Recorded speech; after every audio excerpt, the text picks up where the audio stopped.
Hello les amis, c'est Susano de betclever.com. Petit résumé de la carte d'hier, avec quelques petites surprises quand même. Je pense que la section dans l'ensemble était un petit peu négative. Il y a quand même Shield qui s'est fait déchirer par la batte des Orioles. Il y a aussi le résultat un peu spécial entre les Nats et les Giants 1-0. Match vraiment très pauvre, 7 hits seulement. Les Reds qui ont détruit Cole, en l'occurrence, donc les Pirates. Les Rays qui perdent à domicile face aux Twins. Les Mets qui battent simplement les Tigers. Mais bon, ils ont pas mal de blessés, on en reviendra plus tard. Alors, petite surprise, oui et non, parce que bon, Tanaka est quand même très bon à domicile, mais bon, je pensais que les Indians allaient passer avec Carrasco. Match très serré, 3-2, mais bon, malheureusement, c'est pas passé. Pour ceux qui les ont pris, les Marlins qui ont tapé les Rockies chez eux, donc un petit peu étonné. Je pensais quand même que Gray allait sortir une meilleure performance à domicile. Je parle bien du gré des Rockies et pas du gré des AS. Et alors, bien sûr, les Mariners qui ont tapé les Angels. Bon, un score assez serré, 1-3-1. Donc, malgré Schumacher sur la butte qui est quand même bon, mais il me semble que les Mariners avaient de bons chiffres face à ce dernier. Le duel de tanche entre les Padres et les Phillies. 6-5 pour les Phillies, sont meilleurs à l'extérieur qu'à domicile. Les D-backs qui tapent les Brewers. Voilà, match de tange encore une fois. Les Cubs qui gagnent avec Hendricks sur la butte, malgré qu'il soit meilleur à domicile, ils l'ont emporté. Mananae, un pitcher sous-estimé, c'est un bon, je pense, des AS qui va prendre une place sérieuse dans la rotation.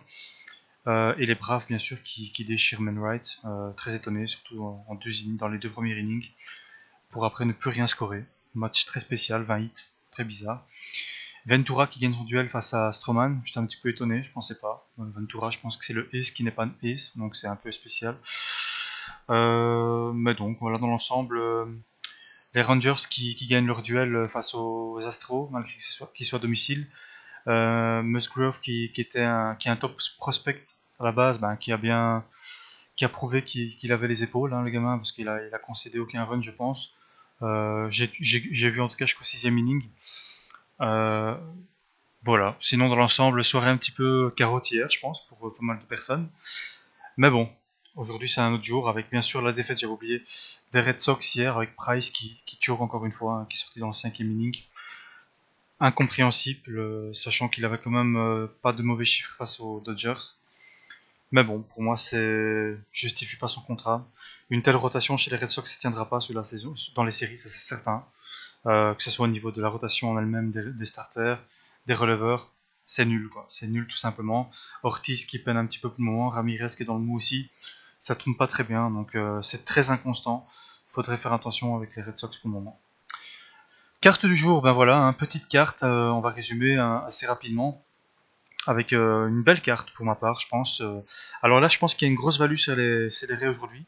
Odorizzi, pour moi, il reste sur le moment dans un bon momentum. Il sort 3 shootouts consécutifs. C'est quand même vraiment, sans concéder le moindre run sur ces 3 derniers starts.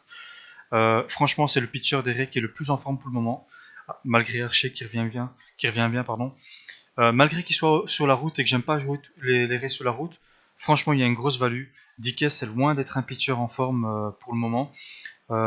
C'est d'ailleurs un bet que j'ai déjà validé pour être honnête avec vous. Pour info, le ML il est à 2,35.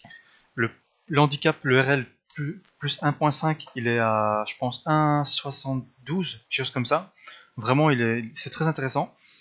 Pourquoi? Parce que Dickey, soit à la maison ou à l'extérieur, ça reste un pitcher qui pour moi ces années sont derrière lui. Il a une fiche hyper négative à domicile. Je pense que c'est quelque chose qui tourne aux alentours des 1-8, quelque chose comme ça. C'est vraiment pas bon du tout. Pour moi, voilà, 2-8 à domicile avec un ERA de 5,40 et une fiche avec un ERA de 4,33, 8-9 en 24 games face au Rays, donc c'est quand même pas fameux. C'est vrai qu'il a sorti un très bon start face aux Astros, qui plus est à Houston, mais bon, c'est compliqué de faire confiance à Dickey. Et je pense que je vais aller dans le momentum des Rays avec Odorizzi qui est vraiment dans la forme de sa vie, dans la forme olympique. Et donc pour moi, ça c'est un bet vraiment très intéressant. Surtout que il me semble que j'avais vu que les batteurs des Rays ont de bons chiffres face à Dickey. voilà, donc ouais, 254 de ratio, d'average, pardon. C'est pas dégueulasse. Là où par exemple 157 de ratio en average pardon, pour les batteurs en général des, des Blue Jays pardon, face à Odorizzi. Donc franchement, il concède que dalle le gamin. Donc franchement, ça sera mon premier bet. Et pour être honnête avec vous, j'ai déjà validé, hein, comme ça. Je vais l'analyser après le podcast, après le du podcast. Donc ça, c'est franchement le bet qui me tend vraiment le plus et que j'ai déjà validé pour ma part. Alors, il y a les Marlins face aux Giants. Alors là, je ne veux pas trop parler parce que pour moi, Cueto Fernandez, c'est un duel de ace sur la butte. Fernandez, il est intraitable à domicile. Les Giants sont tellement inconstants que je me dis que il n'y a pas de value sur les Marlins parce que la cote de 1,70 elle est dégueulasse. Surtout que c'est quand même les Giants à l'extérieur.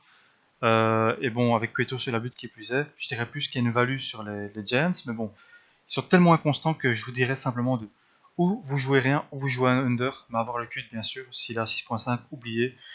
Franchement, c'est un match à visionner plus qu'autre chose.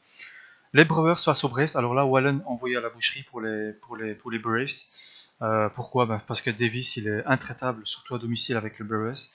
C'est franchement un très très bon pitcher. C'est un jeune rookie qui est vraiment très très bon. Il montre de belles prestations, très stable, surtout sur la butte. Et puis je pense que les Brewers sont une meilleure batte que les Braves, même si cette dernière est pas mal pour le moment. C'est surtout Freeman qui est intraitable, hein. Franchement, sinon le reste c'est bon, ça reste quand même moyen. Donc là, je vous dirais quand même que jouer les Brewers, c'est très intéressant aussi. C'est peut-être un de mes bêtes. Je suis occupé un petit peu à voir si je vais les prendre, à voir les line-up bien sûr. Voilà. Les Twins face aux Astros, je pense que McHugh, il a une fiche, très positive face aux Twins. Duffy, pour moi, c'est vraiment très mauvais pour les Twins, mais bon, la batte derrière suit. Donc pour moi, il faut faire attention. Les Astros, c'est une équipe qu'il ne faut pas jouer à l'extérieur. Pourquoi pas un over, avoir le cut. Je pense qu'il est à 8.5 de base. Le cut, pardon, modifié à 7.5, ça peut être intéressant, voire 7. C'est clairement jouable, surtout que les Astros sont dégueulasses sur la route. Et Duffy, je pense que il va pas s'en sortir facilement. Donc voilà. Là, un petit piège hein, avec les cartes face aux Reds. Je pense que la cote des Reds, des cartes, elle est un peu dégueulasse. Alors, Washa, il a une très bonne fiche face aux Reds, mais son dernier start, je l'ai vu le match, c'était compliqué quand même, hein. Il s'en sort bien. Il s'en sort bien parce qu'il avait eu beaucoup de bases vedettes, et il s'en sort très très bien parce qu'il aurait pu facilement se manger 5-6 runs. Donc je vais éviter ce match-là, même si Reed, actuellement, il n'a pas encore gagné un start en majeur. Peut-être un over, voire un over team pour les cartes, mais en tout cas, je prends pas la win pour les cartes. Les Rockies face aux Rangers, là c'est simple, hein. Hamels envoyé sur la butte, le ace des Rangers. Bon, clairement, il part avec un gros avantage sur la butte. Mais attention, Anderson, c'est actuellement le rookie le plus en forme de chez les Rockies. Donc attention, je pense que les Rockies jouent un spot en PO. Alors, faut attention, il reste encore plus de 50 games, mais je pense qu'ils peuvent le faire. Ils peuvent le faire. Et pour ma part, donc ils ont perdu la série face aux Marlins. Je m'attends à un petit feedback, un petit bounce back, surtout que les Rangers hier, ils ont joué avec le feu hein, en scorant dans le 11e inning. Ça peut être intéressant de jouer l'over, on va avoir le cut bien sûr. Surtout que quand on regarde la série face aux Marlins, c'est clair que c'est presque c'est du double digit, quasi 20. Donc très intéressant de jouer l'over si bien sûr le cut est à 8.5, 7.5, etc. Alors là, je pense aussi qu'il y a un over qui est à tenter, c'est Gosman face à Graveman. Donc les AS face aux OS, donc les Athletics face aux Orioles. C'est simple, hein, Graveman a une très mauvaise fiche face aux Orioles, avec un ERA de 10, et Gosman qui lui a une mauvaise fiche, il a une fiche dégueulasse, il n'a pas encore gagné du tout à l'extérieur. Et on sait que les OS sont clairement pas bons à l'extérieur, malgré que ce soit une line-up très agressive. Donc là, je dirais plutôt qu'il y a peut-être quelque chose, il y a peut-être un petit quelque chose à jouer face aux AS qui sont quand même à domicile. 2,39, c'est loin d'être dégueulasse. Pourquoi pas, mais bon. Je pense que l'over est plus tentant sur ce game-là. Donc je jouerai plus l'over sur ce game-là.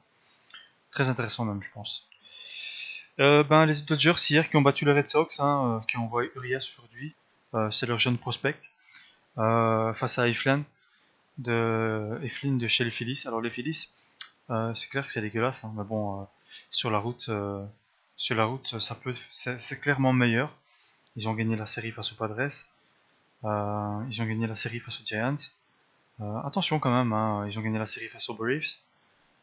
Ils reviennent bien pour le moment. Bon, ça reste une team qui joue plus rien, faut être honnête.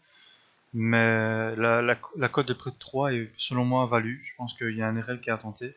Urias n'est pas encore très shape en ce moment. Donc il a encore tout à prouver le gamin. Donc pour moi, ce match-là, j'éviterais ou alors je jouerais un handicap en faveur des Phillies. En tout cas, la cote des Dodgers, elle est dégueulasse. 1.4, injouable. Et le dernier duel, les Mariners face aux Tigers. Alors oui, Fulmer, c'est le pitcher le plus en forme de chez les Tigers, c'est clair. Les Tigers jouent à l'extérieur. Bon, là, ça me plaît un peu moins. Ils sont shape pour le moment. Mais Iwakuma, c'est pour moi le pitcher le plus en forme de chez les Mariners. Hein. La seule équipe qui a su le battre, c'est les Cubs. Sinon, c'est, je pense, 11-1 sur ses derniers 12 starts à domicile. Enfin, il a vraiment une des fiches à domicile qui est vraiment intéressante. Je me méfierais parce que les Mariners, c'est quand même une grosse batte aussi. Les Tigers qui ont quand même perdu Castellanos, hein, donc qui s'est fracturé, je pense, la main ou quelque chose comme ça. Puis ils ont quelques petits blessés, hein, je pense Maybin, bon même si Victor Martinez sur JD Martinez est de retour. À la base c'est Maybin qui a remplacé JD Martinez. Donc mais bon, voir Maybin, peut-être il va revenir, hein, je pense qu'il avait l'air d'être beaucoup mieux. Mais Fulmer il est shape. Hein. C'est un duel très compliqué à juger, pourquoi? Parce que les deux sont vraiment bien. Le RA de 2.42 franchement de Fulmer est énorme. Et Iwakuma qui est intraitable à domicile. Ça promet un beau duel. J'éviterais, franchement j'éviterais. Je pense que Iwakuma sort d'un shootout face aux Red Sox. Son seul mauvais start c'était face aux Cubs. Et encore c'était à l'extérieur.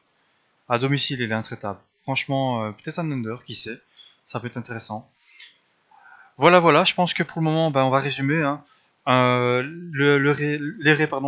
ML, il est clairement valu. Le RL, il est carrément très intéressant. La victoire des Brewers, ça me semble vraiment pas mal. Et alors un petit over entre les OS et les AS. Voir l'overteam chez les Cards, pas mal du tout. Ou un over tout court chez les Twins et les Astros, c'est pas mal aussi. L'under aussi chez les Giants et les Marlins, c'est pas mal du tout. Mais le cut est un petit peu trop bas. Et aussi l'under chez les Mariners face aux Tigers, c'est pas mal du tout. Et je dirais un petit over chez les Rockies face aux Rangers. Même si, et bien sûr, bon, les Rangers partent avec un avantage sur la butte, mais bon, ça se joue au Corefield, donc attention. Mais c'est clair que bon, il y a clairement un petit coup à jouer sur les Rangers aussi. Hein. Je pense qu'ils sont pas mal cotés, avec une belle cote de près de 2. Donc voilà. On a fait le tour, donc soirée un petit peu carottage hier. On va se rattraper un petit peu aujourd'hui. Mis à part, pour ma part, donc les pré-matchs 2 sur 3, c'est dans le live que je me suis un petit peu planté en couverture, en pensant que les Astros allaient prendre le game suite à l'égalisation. Mais bon, les Rangers ont gagné dans le 11e inning, donc voilà. Pour ceux qui avaient suivi le pré-match, ils sont en positif, ça c'est certain. On continue, hein, donc le positif. Je pense qu'aujourd'hui la carte elle est petite, mais elle est belle. Donc voilà, on se retrouve donc demain ou après-demain pour un nouveau podcast.